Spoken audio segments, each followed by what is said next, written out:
नमस्कार। मेरा नाम भाऊ तोरसेकर। आप देख रहे हैं प्रतिवाद। दोस्तों, कल रात की बात है, यानी मंगलवार की रात थी। 21 जुलाई की तारीख। देर रात कभी मैंने एक वीडियो देखा। प्रधानमंत्री नरेंद्र मोदी लोकसभा में बात कर रहे हैं। बीच बीच में विपक्ष के लोग उसमें बाधा डालने की, अड़ंगा लगाने की कोशिश कर रहे हैं। लेकिन मोदी जी रुके नहीं। आपको मालूम है, मोदी जी तो आज देश के सबसे अच्छे ओरेटर जिनको माना जाता है, इन्फ्लुएंसर माना जाता है, ऐसी व्यक्ति है। तो कोई उनके भाषण में बाधा लाए, उससे उनकी लिंक टूटती नहीं है। उनके बोलने का एक प्रभाव तो है, वो चालू रहता है। और बीच बीच में ऐसी बातें आती है, उसको बगल देकर वो निकल जाते हैं। और जो मुद्दा उनको पेश करना है वो बिल्कुल सही ढंग से पेश करते हैं। उसके लिए आवश्यक जो अलग अलग रेफरेंस या संदर्भ चाहिए वो भी देते रहते। एक तरीके से अपने साथी हो, मित्र हो, दोस्त हो, या अपने दुश्मन शत्रु हो, विपक्षी हो, उनको भी मोदी जी अपने तरीके से समझाने की कोशिश करते। तो ये मुझे पता नहीं, क्योंकि बाद में आज सुबह मैंने रिकॉर्डिंग के पहले वो फिर से वो वीडियो ढूंढने की कोशिश की। मुझे वो पूरा रेफरेंस मिला नहीं, वो वीडियो मिला नहीं जिसमें मोदी जी महिला आरक्षण, नारी वंदना विधेयक और परिसीमन के बारे में बोल रहे हैं। मैं इसलिए ये विषय ले रहा हूं कि उन्होंने एक गंभीर इशारा दिया, अपने विपक्ष को दिया। जैसे मानो हम ताश के पत्ते खेलते, तो आमने सामने बैठे तो अपने पत्ते छुपा कर रखते, सामने वाले को मेरे पास कौन सा पत्ता है वो समझ में ना आए, ऐसे छुपा के हम पत्ते खेलते हैं, ताश खेलते हैं। लेकिन यहां मुझे अजीब एक बात लगी कि मोदी जी अपने हाथ में कौन से पत्ते हैं उनको, या बीजेपी को उन पत्तों का कैसे लाभ हो सकता है, ये बता रहे हैं। और बस वही जाकर नहीं रुक रहे, वो विपक्ष को भी समझा रहे कि भाई ये खेल हम सब मिलकर जीत सकते हैं। एक जीते दूसरा हारे, उसमें क्या मजा है। चलो, इसका फायदा हम सब उठाए। जो कुछ होने वाला है उसका क्रेडिट, श्रेय सबको मिले। जीतेंगे तो सिर्फ हमें, ये क्यों। चलो आप भी साथ आ जाओ, सबको फायदा होगा। और ये समझाते समझाते उन्होंने एक पते की बात ऐसी कह दी कि जो मुझे लगा कि विपक्ष की समझ में ना आ रहा। ये एक गंभीर इशारा है, गंभीर इशारा है। उन्होंने सिर्फ परिसीमन यानी सीटें बढ़ाने का मामला है, जो रीऑर्गेनाइजेशन ऑफ कॉन्स्टिट्यूएंसीज होने वाला है, चुनाव क्षेत्र बदलने वाले हैं, चुनाव क्षेत्र की संख्या बढ़ने वाली है। तो दो तीन बातें उसमें बहुत गंभीर थी। उन्होंने कहा देखो, हमने तो नया संसद भवन भी बना दिया, उसमें बहुत सारी ज्यादा सीटें हैं। बस उतनी संख्या में लोग चुनकर आने चाहिए, महिलाएं चुनकर आनी चाहिए। इसके पहले जब पंचायतों में, कॉरपोरेशन में, महापालिका में, नगर पालिका में महिलाओं का आरक्षण और संख्या बढ़ानी थी तो हमने सपोर्ट कर दिया। तो आज 25-30 साल के बाद वहां अच्छी तरीके से काम करने वाली महिलाएं प्रगल्भ हो चुकी है, समझदार हो चुकी है, मैच्योर हो चुकी है। और वो सवाल पूछ रही है कि हमारे लिए आरक्षण देने वाले जो लोग हैं, हम मान लो झाड़ू पोछा यानी कारपोरेशन या लोकल लेवल का जो काम होता है, म्यूनिसिपैलिटी का होता है, बस उसमें बंदिस्त कर देते हैं। लेकिन जहां डिसीजन मेकिंग होता है, जहां देश के और समाज के लिए बड़े बड़े निर्णय ले जाते हैं, उस निर्णय प्रक्रिया में महिलाओं को हिस्सा नहीं दिया जाता या दबाया जाता है।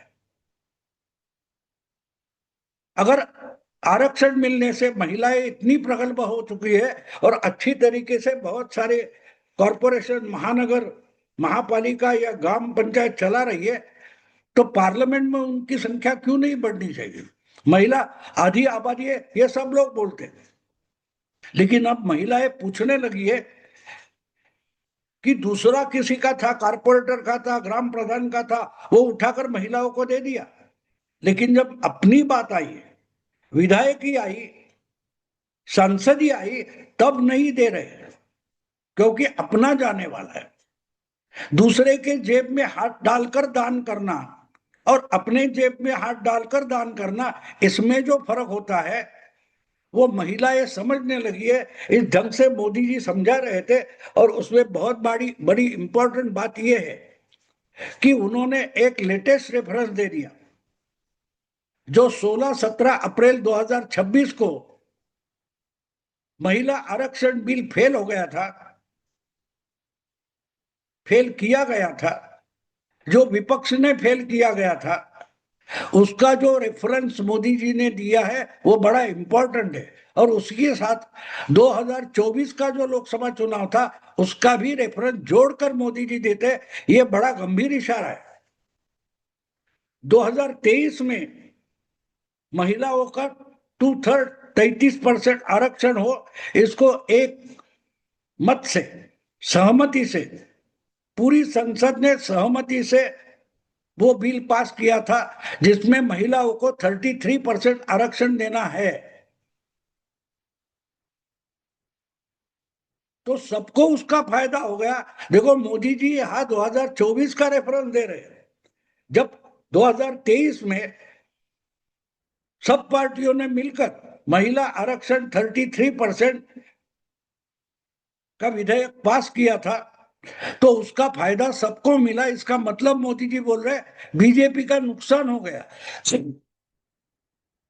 विपक्ष का फायदा हो गया। जब सरकार के बिल के साथ विपक्ष आकर खड़ा हो गया, क्योंकि महिला आरक्षण सिर्फ मोदी सरकार ने नहीं दिया, सारे विपक्ष ने दिया, तो महिलाओं ने, महिला वोटर ने सबको इंसाफ दिया। यानी बीजेपी की सीटें कम हो गई, विपक्ष की सीटें बढ़ी। कांग्रेस जो 44 या 52 पर अटकी थी, 99 पर आ गई। सरकार का जो अच्छा प्रस्ताव होता है उसको सपोर्ट करने से उसका क्रेडिट और फायदा विपक्ष को भी मिलता है। लेकिन जब जनता का, विपक्ष का, या जनता का, लोगों का या महिलाओं का फायदा है, ऐसे में आप अड़ंगा लगाओगे तो आपका ही नुकसान होगा, फायदा तो हमारा होगा। देखो मोदी समझा रहे हैं, यार समझो। 23 को सब मिलकर जब महिला आरक्षण देते हैं तो बीजेपी की ताकत घटती है, विपक्ष की ताकत बढ़ी है, महिलाएं आपके साथ भी चली गई। लेकिन जब 16-17 अप्रैल 2026 को नारी वंदना विधेयक फेल गया पार्लियामेंट में, उसकी सबसे बड़ी कीमत विपक्ष ने चुकाई है। उस विधेयक के खिलाफ ममता दीदी खड़ी हुई थी और स्टालिन खड़े हुए थे।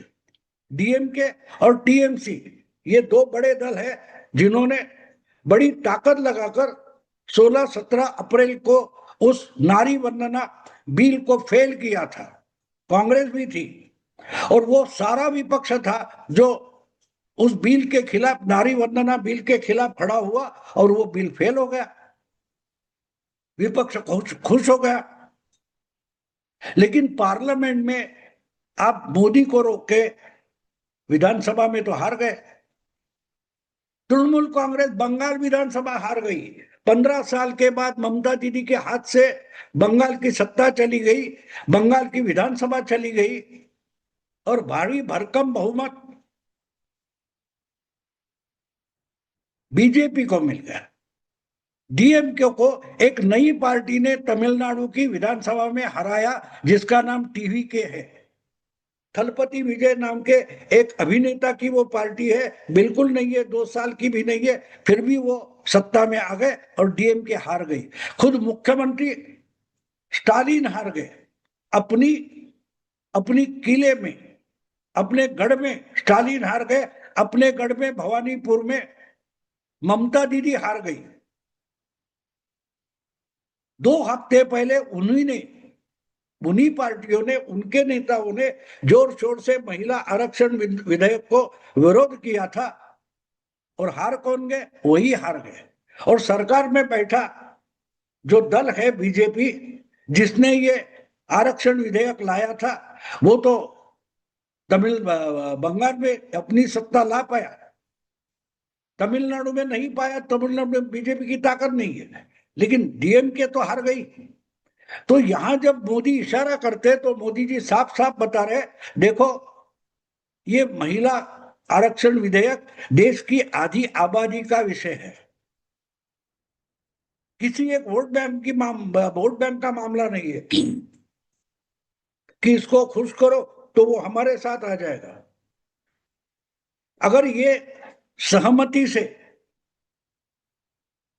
एक मत से अगर ये विधेयक पास हो जाता है, तो उसका श्रेय बीजेपी को नहीं मिलेगा, मोदी को नहीं मिलेगा, पूरे देश के राजनीति को मिलेगा, लोकतंत्र को मिलेगा, और लोकसभा में बैठे हर एक मेंबर को मिलेगा कि जो भी कोई है उस विधान लोकसभा में, हर एक ने हमें आरक्षण दिया है, ऐसा महिलाएं मानेगी तो आपके साथ भी आ जाएगी। अगर विरोध करोगे तो वो महिलाएं ज्यादातर आपके खिलाफ हो जाएगी जो इस विधेयक का विरोध करेगी। और इसका सबसे ताजा सबूत बंगाल और तमिलनाडु है। इसलिए मुझे लगता है कि मोदी जी एक तरीके से ये इशारा दे रहे हैं, अगर समझने वाले हो तो आप समझ जाओगे, अगर नहीं तो नुकसान आपका होगा। मैंने तो इसके पहले ही वीडियो बनाया था, जब 16-17 अप्रैल को वो विधेयक पारित नहीं हुआ, फेल हो गया पार्लियामेंट के स्पेशल सेशन में, तब ही मैंने बोला था कि ये विधेयक अभी लाने की जरूरत नहीं है, नहीं थी, क्योंकि केरला, असम और पुडुचेरी का वोटिंग हुआ था, तमिलनाडु और बंगाल का वोटिंग बाकी था। आपको याद होगा 23 अप्रैल 2026 बंगाल में पहले दौर का वोटिंग हो गया, 29 अप्रैल दूसरे दौर का वोटिंग हो गया, और 9 तारीख को केरल और असम का वोटिंग हो गया था।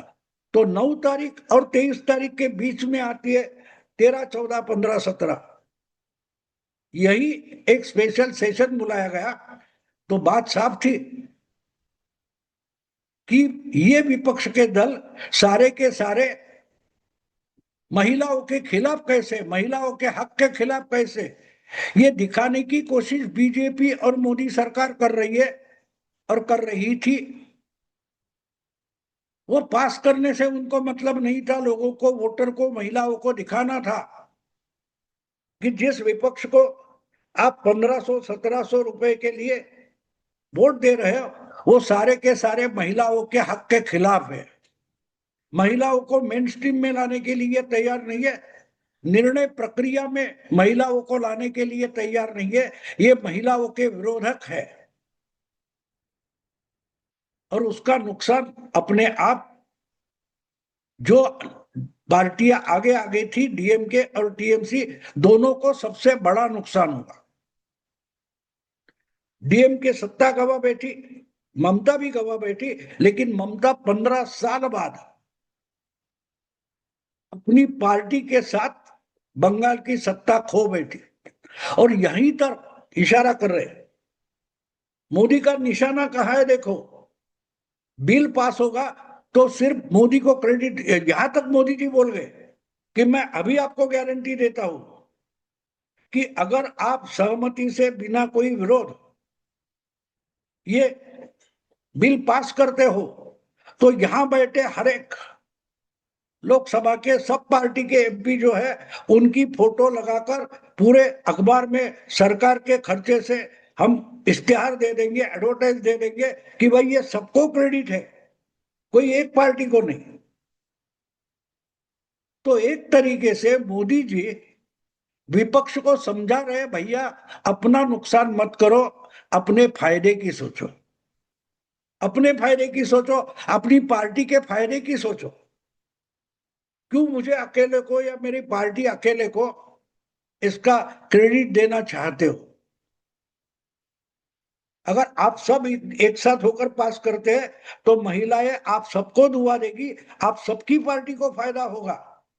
वरना महिलाएं मानेगी कि आप महिला हित के खिलाफ हो, महिला हक के खिलाफ हो। इसको मैं बोलता हूं पत्ते खोल कर खेलना, ना छुपा के खेलना।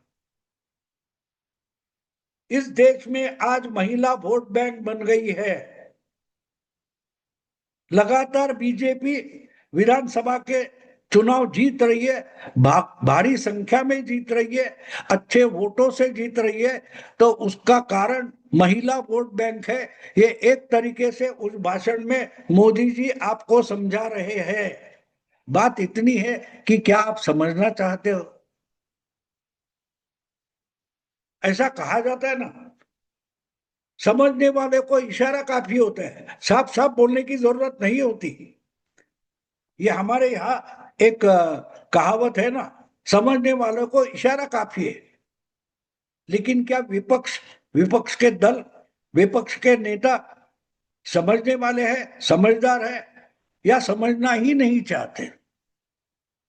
बस मोदी के खिलाफ है, क्या है हम पूछेंगे नहीं, पहले निषेध निषेध बोल देंगे, नारेबाजी करेंगे, और हवा निकल जाने के बाद बोलेंगे क्या हुआ था, हम किसका निषेध कर रहे थे, किसके खिलाफ नारेबाजी कर रहे थे। इस ढंग की सोच जब विपक्ष की बन जाती है तो उनको हराने के लिए मोदी और शाह को बड़ी मेहनत करने की जरूरत नहीं रहती। बस उनके सामने एक दिखावा खड़ा कर दो, एक आवाज खड़ा कर दो कि जो कुछ हो रहा है वो उसका नुकसान मोदी को होगा, उसका नुकसान शाह को होगा, उसका नुकसान बीजेपी को होगा। तो पूरा विपक्ष उसके साथ खड़ा हो जाता है। उसके दुष्परिणाम अपने ही हिस्से में आ सकते हैं, ये विपक्ष सोचता तक नहीं।